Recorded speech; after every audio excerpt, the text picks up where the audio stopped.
खराबी की खबर सामने आई थी, लेकिन अब इसे दोबारा से शुरू कर दिया गया है। और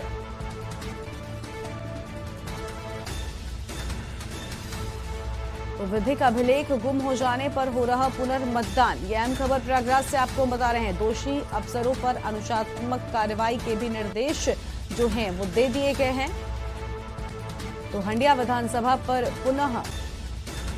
पुनर्मतदान की बात सामने आ रही है।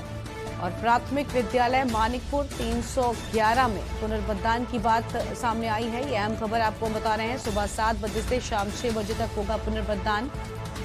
हालांकि दोषी अफसरों पर कार्रवाई की भी बात कही जा रही है।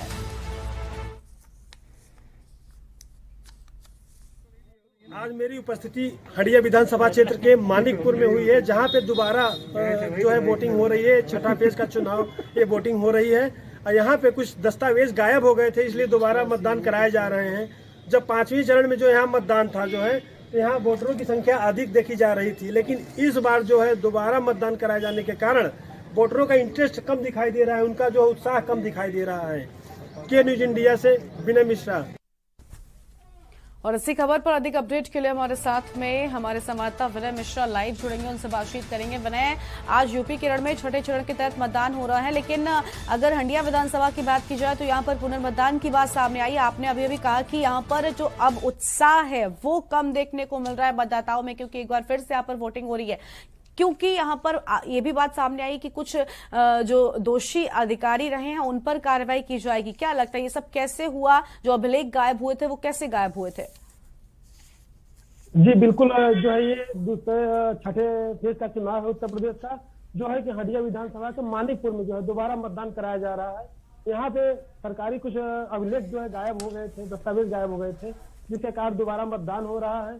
पहली बार जब यहाँ चुनाव हो रहा था तो यहाँ लाइनों की कतार लगी हुई थी, लेकिन जब दोबारा यहाँ मतदान कराया जा रहा है यहाँ इंटरेस्ट वोटरों का कम दिखाई दे रहा है, जो कि आप देख सकते हैं। जो है कैमरामैन के माध्यम थोड़ा सा जूम करिए, ये देखिए जो है यहाँ पे जो है कि ये आप देख सकते हैं जो कि यहाँ पे लाइनें नहीं देखने को मिल रही हैं और इंटरेस्ट वोटरों का कम दिख रहा है।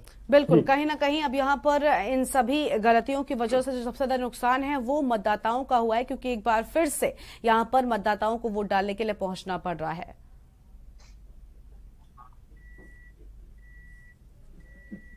जी विनय, क्या आप तक हमारी आवाज पहुंच रही है? जी एक बार फिर से दोहराएं।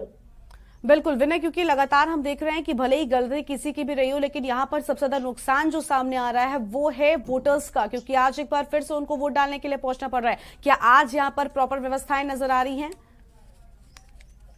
जी यहाँ पे जो है व्यवस्थाएं क्या है, पुलिस प्रशासन की मुस्तैदी जो है यहाँ पे पुलिस की तैनाती है, सुरक्षा के इंतजाम पुख्ता किए गए हैं और वोटर धीरे धीरे जो है यहाँ निकल रहे हैं।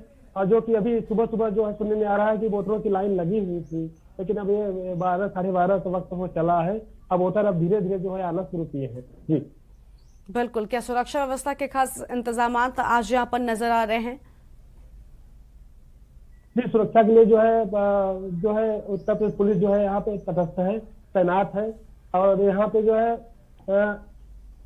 पीठासीन अधिकारी जो है अंदर भी वहाँ वोटिंग चल रही है। अंदर आप देख सकते हैं कैमरे में, अंदर वोटिंग चल रही है। जो वोटर धीरे धीरे आ रहे हैं वो अपना वोट डाल के अब जा रहे हैं। जी बिल्कुल विनय, बने रहिएगा हमारे साथ, आगे भी आपसे अपडेट लेंगे, क्योंकि लगातार आपको बता दें यूपी केरल में छठे चरण के तहत आज वोटिंग हो रही है। सुबह 7 बजे से लेकर शाम 6 बजे तक हंडिया विधानसभा में पुनर्मतदान की बात सामने आई है।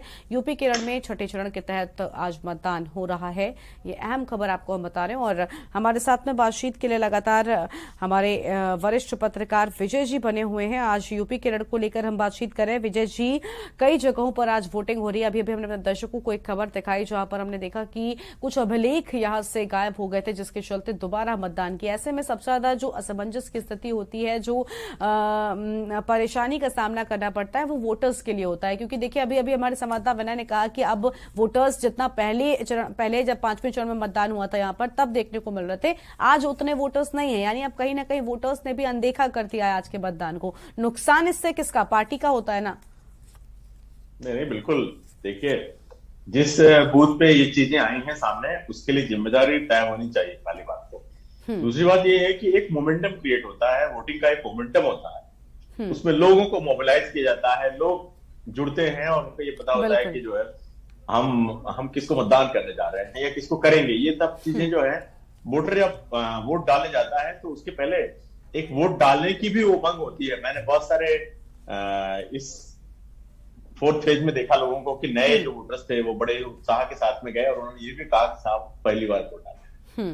तो जो है जो मतदान करने वाले जो कर्मचारी भी वहां लगे होते हैं वो भी कहते हैं कि वो उसको एक एक चीज एक्सप्लेन भी करते हुए मैंने देखा लोगों को कि नहीं देखिए आपको जो है ये चीज ऐसे परफॉर्म करेंगे तो ऐसा दिखेगा आपको, और आप पहली बार वोट डाल रहे हैं तो आप ऐसा, सारे इंस्ट्रक्शन लोगों ने जानकारी भी दी और लोगों ने जानकारी उतनी उत्सुकता के साथ ली।